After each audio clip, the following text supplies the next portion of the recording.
The dusty curtains open onto a world where the extraordinary and human difference were the main spectacle. We're talking about the golden age of freak shows, the circuses of oddities. For over a century, those stages shone a light on what society kept in the shadows. They drew in millions, factory workers and kings and queens alike, all eager to pay to see giants and dwarfs, bearded ladies and living skeletons, conjoined twins and performers covered in tattoos from head to toe. This is a story of exploitation and opportunity, of dehumanization and celebrity, one that built a multi-million-dollar business lasting for over a century, dedicated to mining the bizarre and human curiosity. The idea of exhibiting what is strange was nothing new. Since the Middle Ages, the royal courts of Europe had collected people with unusual physical traits. Dwarfs, in particular, were often kept as companions and court jesters, objects of amusement and status symbols for the nobility. They were wandering cabinets of curiosities, precursors to what would become a multi-million-dollar industry. But what happened in the 19th century to turn this niche practice into a mass cultural phenomenon? The answer lies in a perfect storm of social, technological, and cultural change. The Industrial Revolution was in full swing. Cities ballooned in size, and for the first time in history, the working and middle classes started to have something precious, a little free time, and a little money in their pockets to spend on leisure. Those urban masses, often living in grim and monotonous conditions, craved escapism, something to lift them out of the routine of factory and tenement life. Into this cauldron of popular curiosity and need for amusement stepped a man whose name would become synonymous with the spectacle itself, Phineas Taylor Barnum. Barnum didn't invent the freak show, but he perfected it, packaged it, and sold it to the world like no one before. He was a marketing genius, a master of publicity and manipulation. In 1841, he bought a dusty museum in New York City and turned it into Barnum's American Museum. It wasn't a museum in the sense we know today. It was a palace of marvels and hoaxes, a labyrinth of family entertainment. And the main attraction? His human curiosities. Barnum grasped a fundamental truth about audiences. People don't just pay to see something, they pay for the story behind it. And if the real story wasn't good enough, he simply invented a better one. His first big hit was an elderly black woman, blind and partially paralyzed, named Joyce Heth. Barnum bought her and exhibited her as being 161 years old and the former nursemaid of George Washington himself. It was a brazen lie, but the story was irresistible. Crowds packed in to see the wonder. When Joyce Heth died, the controversy over her true age raged on. Barnum, never one to miss an opportunity, even sold tickets to her public autopsy, which showed that she was actually about 80 years old. The scandal only made Barnum more famous. He created the Fiji mermaid, a grotesque fraud made from the upper half of a monkey stitched to the tail of a fish. He promoted performers with fantastic backstories, turning an unusually tall man into a Patagonian giant or a man with microcephaly into a newly discovered missing link from Africa. Barnum's museum became New York's cultural epicenter, and from it, the idea spread like wildfire. Soon, dime museums popped up in every major city, and traveling circuses took their sideshow tents to the most remote towns in America. The golden age of freak shows had begun. Who were the stars whose faces and bodies filled the colorful posters? To the audience, they were marvels, monsters, freaks. But in reality, they were men and women with their own stories, their own ambitions, and a daily, complex negotiation over their dignity and pay. Let's meet some of them, and perhaps there's no better place to start than with Barnum's first international superstar, Charles Stratton, known worldwide as General Tom Thumb. Barnum discovered Charles when he was only 4 years old. He'd stopped growing and was no taller than a toddler. Barnum saw in him a golden opportunity. He trained the boy to sing, dance, mime, and tell jokes. He fabricated a new identity, claiming the child was an 11-year-old English dwarf to make him seem more prodigious. General Tom Thumb was a sensation.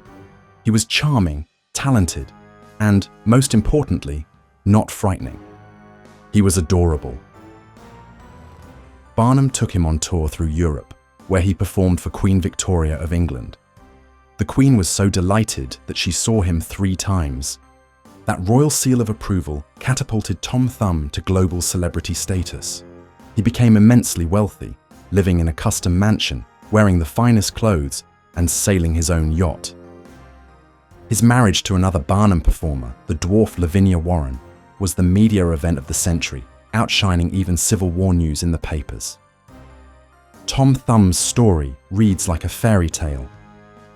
He was a small-town boy who became one of the world's most famous and extremely rich men. His life exemplifies the opportunity aspect of the freak show. Without Barnum, his fate might have been obscurity and hardship. With Barnum, he became a king. Another success story was that of Chang and Eng Bunker, the original Siamese twins. Born in Siam, modern-day Thailand, in 1811, the brothers were joined at the chest by a band of cartilage. They were discovered by a British merchant who saw commercial potential, essentially bought them from their mother and took them on a world tour. For years they were displayed as a medical curiosity, treated more like property than people. But Chang and Eng were smart and determined. As soon as they reached adulthood, they broke with their managers and took full control of their careers. They proved to be excellent businessmen, continuing to tour on their own terms and amassing a considerable fortune. And then they did something no one expected. They retired from show business. They bought a large plantation in North Carolina, took the surname Bunker, and became respected American citizens. And, in the most surprising twist of all, they married 2 local sisters, Adelaide and Sarah Yates. They built 2 houses and alternated their time between them, spending 3 days in one house with one wife and 3 days in the other with the other. Together, they had 21 children. Their lives were a striking example of normality in the face of an extraordinary condition. They refused to be defined solely by their biology. They demanded, and won, a life of their own, and one with dignity. The ability to fight for their own interests is a recurring theme in the history of freak show performers, as in the case of Annie Jones, the most famous bearded lady of her day. Barnum hired her when she was only a baby, paying her parents $150 per week, a fortune at the time. Annie grew up in the circus. It was the only life she knew. She became a polished performer, a talented musician, and a beloved figure among the other acts. But Annie was more than an attraction. She was a leader. She became a spokesperson for her fellow performers, advocating for better conditions and greater respect. Annie was central to what became known as the Freaks' Revolt of 1899. Tired of being labelled with a word they found degrading, the performers organised and demanded to be called prodigies. The truth behind this revolt is, like everything in Barnum's world, a bit murky. Many historians believe it was a brilliant publicity stunt orchestrated by the circus itself. But even if it was theatre, the feeling behind it was real. It revealed a growing awareness among the performers that they were not merely objects, but people with identity and a desire for dignity. Yet for every success story, there was one of deep pain and exploitation, and none captures the dark side of the freak show more poignantly than that of Joseph Merrick, the Elephant Man. Born with a severe congenital condition now believed to be Proteus syndrome, Joseph Merrick's body was covered with tumours and bone growths that horribly disfigured him. After a childhood of abuse and misery, he saw exhibition as his only means of survival. He joined a penny show, a seedier kind of freak show, in London. He was shown in a dark room behind a curtain where people paid to be horrified by his appearance. There he was discovered by a surgeon named Frederick Trevis. Trevis initially viewed Merrick as a fascinating scientific specimen. But over time, he discovered, behind the monstrosity, an intelligent, sensitive man desperate for kindness and acceptance. Merrick eventually found refuge at the London hospital, where he lived out the rest of his short life. Yet even there, he never fully escaped the role of freak. Members of high society came to visit him, eager for the thrill of being in the presence of the famous Elephant Man. Merrick was exploited, no doubt, but in his own words, his time in freak shows gave him for the first time a sense of autonomy. He was earning his own money instead of being a burden on society. Yet his famous declaration, "I am not an animal, I am a human being," echoes as the voice of all who were reduced to mere spectacles at the cost of their dignity. But there were also those whose exploitation was even more harmful, because it rested not only on their physical conditions, but on their mental vulnerability. That is the case of William Henry Johnson, better known as Zip the Pinhead. William was born with microcephaly, a condition that results in a smaller head and brain. He was also discovered by P.T. Barnum, who turned him into one of his longest-running attractions. Barnum spun a fantastic tale. Zip was a missing link, a tribal creature found during a gorilla hunting expedition in Africa, who subsisted on nuts and raw meat. He was dressed in a fur suit and placed in a cage where he grunted and interacted with the audience. The act was profoundly dehumanizing, and it lasted 66 years. William Henry Johnson spent nearly his entire life playing a subhuman for the amusement of the masses. It's hard to gauge how much he understood of his own situation, but accounts from other performers suggest he was a gentle person, though with the cognitive capacity of a child. His story marks the ethical nadir of the freak show, the exploitation of someone who could not possibly give informed consent, compounded by the racism that dehumanized his character, portraying him as an animal, something unthinkable had he been white. So what happened? Why did this form of entertainment, which ruled popular culture for a century, virtually vanish by the mid-20th century? The fall of the freak show was as gradual as its rise, and was driven by a new confluence of factors. The first and most important was medicine. The very science that once lent the shows an air of legitimacy now became their enemy. As medical knowledge advanced, the stage's mysterious wonders received names, diagnoses, explanations. The giant had pituitary gigantism. The living skeleton had muscular dystrophy. The bearded lady had hirsutism.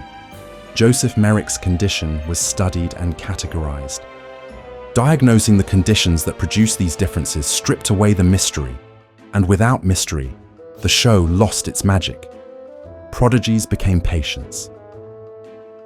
Public curiosity turned to pity, and paying to stare at someone's medical condition began to seem to many cruel and in poor taste. At the same time, new forms of entertainment appeared. The cinema, and later television, offered spectacles even more fantastic, without the moral discomfort. Why pay to see a real giant when you could watch King Kong climb the Empire State Building?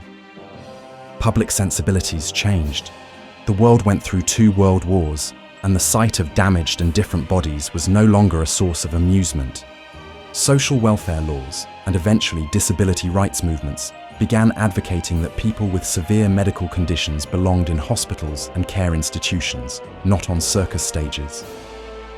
The big dime museums closed. Sideshows were relegated to the seediest corners of amusement parks and traveling carnivals. As the years passed, the great performers retired or died, and by the mid-20th century, the curtain finally fell, bringing the golden age of freak shows to an end. But did freak shows really end? If we look closely, the underlying logic of the freak show never disappeared. Our fascination with the other, our curiosity about lives outside the ordinary, our urge to stare at what's deemed beyond the norm, all of it is stronger than ever. What has changed is the stage. Today, the stage is the television screen, the Instagram feed, the viral TikTok video. The freak show isn't dead. It's been repackaged and renamed as reality television. Shows about families with dwarfism. Series that document the lives of people with extreme medical conditions, like the program My £600 Life. shows that probe radical lifestyles or behaviors deemed bizarre. The logic is exactly the same. We take people who live outside social norms, build a narrative around their lives, often highlighting drama and conflict, and display them for mass consumption. The difference is that abnormality today is less about physical appearance and more about behavior, lifestyle, or medical condition. The curious gaze, the judgment, the mix of empathy and revulsion, all of it remains. We still pay to watch. Only now we pay not with a 10-cent ticket, but with our time, our attention, and our clicks, worth their weight in gold to advertisers.